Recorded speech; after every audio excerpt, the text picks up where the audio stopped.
So today we're going to be putting LEDs in the 2003 to 2007 automatic climate controls. So as you can see here, this is what you're going to be looking for, the automatic model. There's quite a few variations, and there's two different ones of this specific climate control, because they also have these in the Trailblazers. So if you see here, these are the connectors it should have. Light blue is going to be everything pertaining to the lights and testing it, and I'll show you the pinout and how to test that when we're finished here. So first things first, let's take this thing apart.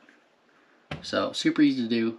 You're going to want to take your thumb and your pointer finger and put it around the knob like this and pry up. And there you go. Comes off just like that. Over the other one. Boom, there we go. Alright, so now we're going to flip it over.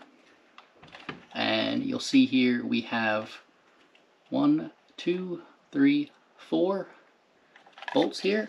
And they are 3/16. So you want to take a screwdriver, drill, what have you. I usually take them out with a drill because it's faster, and then put them back in with a screwdriver to make sure I don't crack any of this plastic. So let me go ahead and get these out of here. So now we've got all 4 screws removed off to the side, and now we can go ahead and flip this over yet again, and this front panel face should just come right off. All the buttons are contained, and just set this to the side. So now what we're going to have to do is take this top circuit board out. See this connector right here. So the easiest way I found to do this, you can see there's a little clip right here, a dowel pin here, and then the same on the other side down here. So I usually grab it by this left knob, kind of wiggle it a little bit, and push this clip inwards just a little bit. You don't have to give it much. And then there you go, this side comes free. And the same thing with the other side. Usually grab it right here, wiggle it, and it's free. So now this whole top circuit board free, and there's the one beneath it. And now we want to get this connector off. So the easiest way I find to do this, tilt the board up like this, grab all the wires firmly at the top of the green part, and pull towards you. And it comes out easily. Now, we don't need to do anything with this, and we can just set this to the side. Alright, so this is out, and these are the bulbs we will be replacing. These are incandescent, and pretty much all of them have burned out by now. So, I like to use this circuit board holder that I have. By far a great investment if you're gonna even be doing one of these. It's about $20, and it'll hold this in place for you while you do all the work. So we've got 11 bulbs on here, and I've got my 5mm cube LEDs ready to go, 11 of them. So the next step, I take this rubber piece off. This is the buttons. There's little contact pads in the back of these that when you push the buttons it hits these pads. So we'll set that to the side, and then we're going to want to flip this around again. Like I said, if you have one of these, this is really the way to go. If not, you can make do with like a set of helping hands, or just have it on the desk. It's going to be a little bit of a challenge, but you can make it work. So now we're going to take some flux, preferably no clean flux. I'm using MG Chemicals. Sometimes I use Amtech, but this stuff is a little too gummy, I find, and this is way easier to clean off the board when we're done. So take a little bit of flux. Let me give you a little close-up of where the bulbs are in reference. So have 11, so you have the 5 down here at the bottom. 1, 2, 3, 4, 5, and then one up here, one right here, and then the 2 in the middle, and one here, and one right up here. So put this back down, and we're going to apply flux to each of those locations. So just a little tiny dab on each one. Make sure you get both of the pins.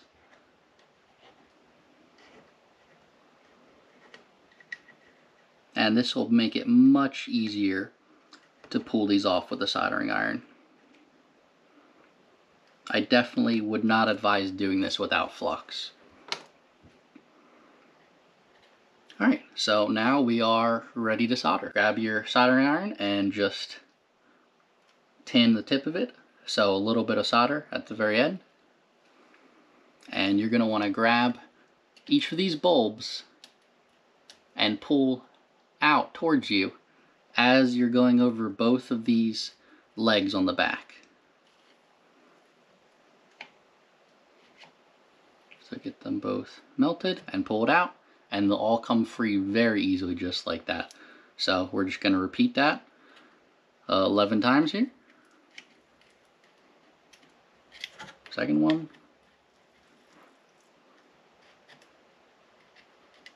Third one.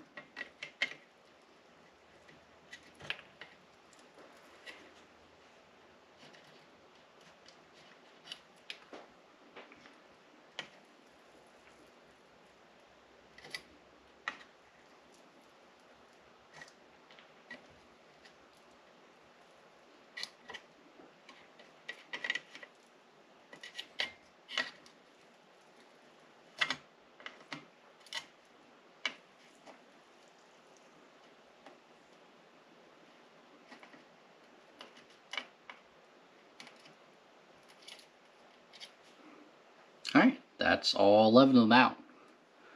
Super simple to do. So now we can go ahead and flip this back around and we can get ready for installing the bulbs. So I have a polarity diagram right here next to me. Let me pull it off here and show you guys. So here's one I made. So there's 2 models of this HVAC. Now I will put a revision down below in the comments of which ones are changed for the other model.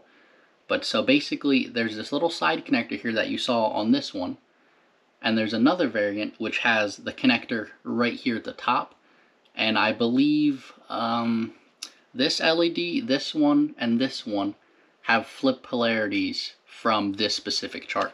So as you can see here, the little red half circle portion here, that relates to that being the positive. So looking down at it, that's be where you'd put the positive leg.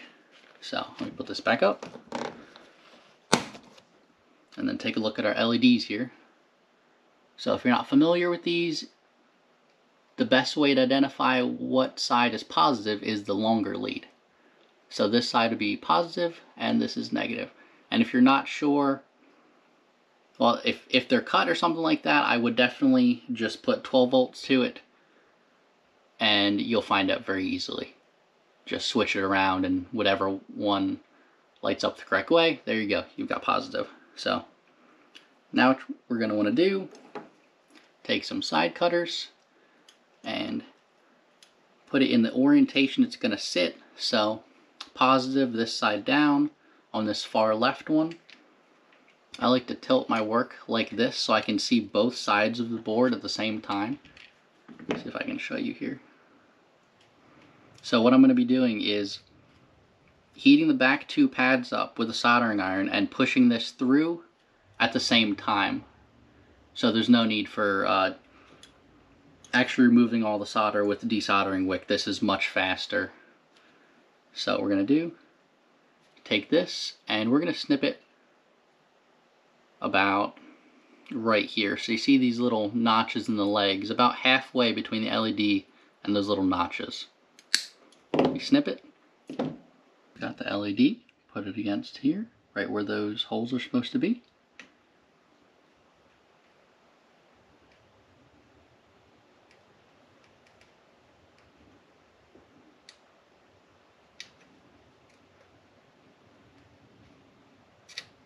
And there we go, slides right through.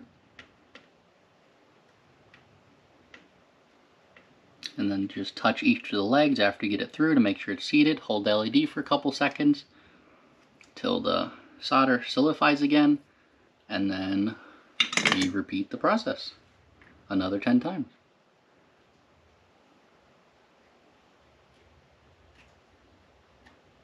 So now for the next one here, positive facing this way, here's the board like that. Cut it. Place it against the board and the orientation is supposed to go.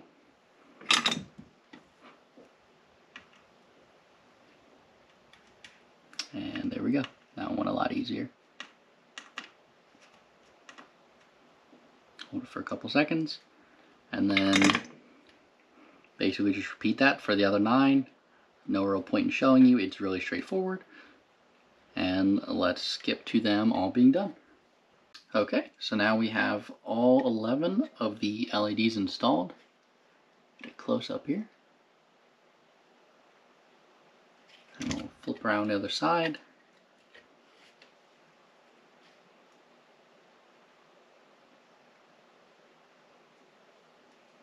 And so now what we're going to want to do is take some isopropyl alcohol, have in a little container here, and you can either use some Q-tips, a toothbrush. Funnily enough, it actually works good for this application, to just get the flux residue off. And there's not much of a science to this other than get as much residue as you can off, especially where it's touching other pins or something like that. Even though this is no clean flux, we definitely want to be as thorough as we can. So nothing too crazy here. Like I said, I'll show you the toothbrush. Just kind of get in there, agitate it a little bit. And on this certain model of a circuit board, you really don't have to be careful of the traces, but try not to press too hard. So while this is drying, let me show you how we're going to test this. So if you have a vehicle, obviously just put it back in your vehicle and everything should work just fine. And you'll know if you made any mistakes, obviously, but if you followed the polarity sheet that I gave you and you have the correct model, everything should have went fine. So now, if you have one of these connectors, so this is going to match up to the larger of the 2 blue connectors. This gray portion at the top goes in like that. And we're going to connect that in a second. Let me show you which ones we're going to use here.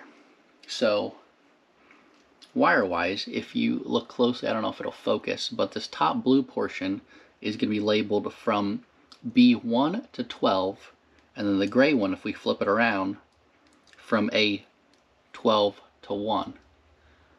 So for our negative wires, we are going to want to use wire B9, so this one, B9, and A8, which is this other black wire up there. And you can find those wires by counting these little numbers. And then for the positive, we're going to use A7, which is this wire next to that black one. And then B5 and B7. So if we flip it around, B5 and 7 are these 2 wires right here. This orange one and almost brown wire right here.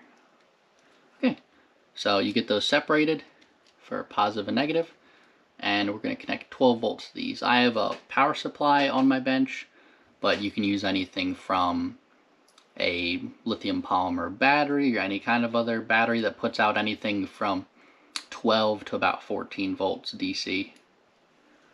So let's get this board plugged in, flip it around, get your bottom portion here,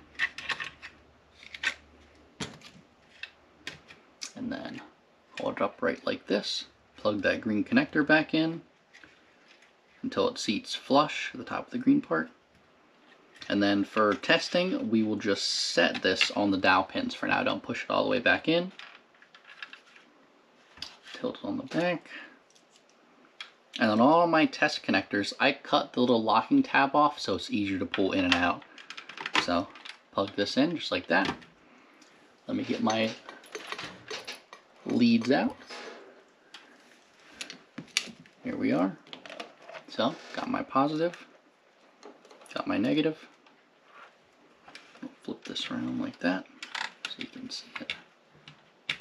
And then turn this on, it's gonna make a loud beep. All right, we are at 14 volts. And there you go. All 11 lighted up, no issues. We can test out the knobs. So, also a little trick for these knobs. So if yours are skipping numbers at all, I think these ones are okay. Yeah, okay, actually I already did these ones. But if yours are skipping numbers or not adjusting properly, what we can do is take some deoxit spray. So here we go. Deoxit D5. So what you'll do with this is right where the knobs would go here, you'd spray it in from the top. See the little gap here? Just a quick little spray on each one, and then rotate the knobs quite a few times and then let it dry, and that should fix completely the problem of it skipping numbers, not adjusting properly. And that's what I do to everyone that I rebuild, just to make sure there's no issues. And now that we know this is good to go, we can press it back down into those clips. We can turn off my power supply, unplug our connector, put that off to the side, and we can grab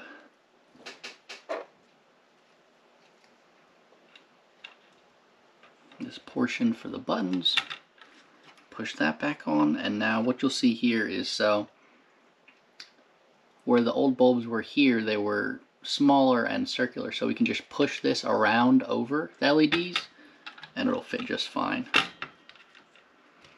I usually take a set of tweezers and just kind of poke around the corners to make sure it's seated. And there we go. Looks fine to me. Okay, so now we can focus on putting the front portion back together.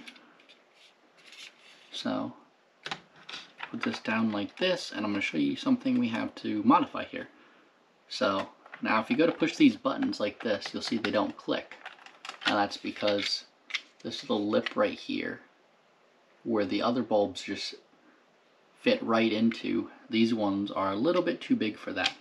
So the easiest fix for this is you could either take a Dremel and go inside here just a little bit, but I like to take cutters and just cut this ridge off here because it makes a lot less of a mess.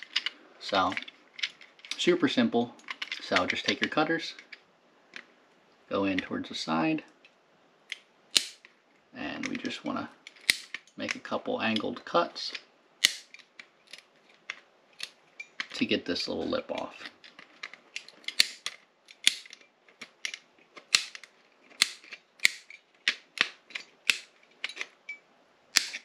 And there we go. Clean it up a little bit.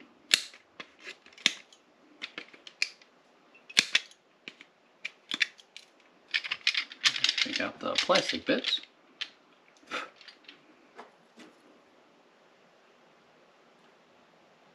There we go. Alright, so now you see that. Does not have to be pretty.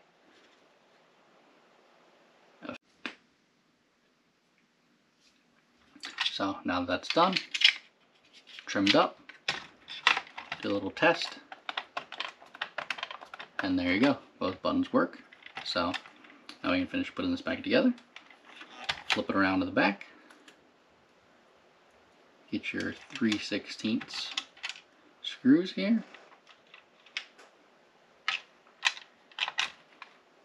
And we are simply just going to screw it back together.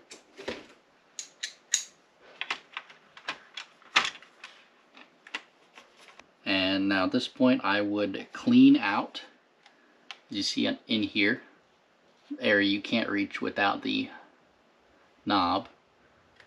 So I definitely clean in there.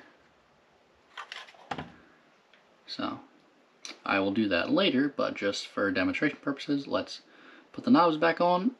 You can see here, it's a little D-shaped pattern. So you're just gonna match that up to the flat side, or the orientation of the D on this side. So just slip that on there. Firm press down, should go right on easily. Same thing for the other side. And there we go. Now I'm going to plug this in again, double check everything's all good. Power supply on with our connector. And there we go. As you can see, this one's a little worn, the button, but there we go. Ignore any flashing you see on here. That's just due to the refresh rate and the difference of the display. So in person, that's not doing any of that. You can test all the buttons here. I have to turn it all the way off. The knobs. Everything's good to go. So there you have it.